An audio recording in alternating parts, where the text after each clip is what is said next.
Cognos Lifecycle Manager. Lifecycle Manager is a standalone application that runs in its own Apache Tomcat instance.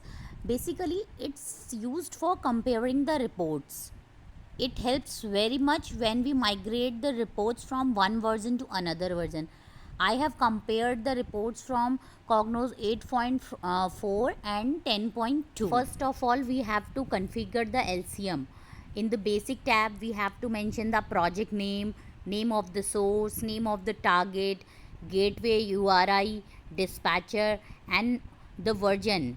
Like if we are using comparing the reports between 8.4, so we have to choose 8.4 in the source tab, and in target tab we have to choose the 10.2, and we have to use the maximum connection 4. Then we have to put the credentials on security tab. We have to put the username, password, and most important, the namespace ID. Namespace ID is very important.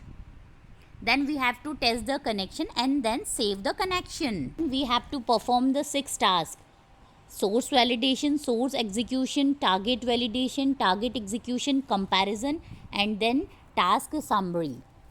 If all the tasks are success, means reports are compared and find no difference, and there is green dot. And if we find some differences there, then red dots are there. If you want more videos on Cognos, write on the comment box.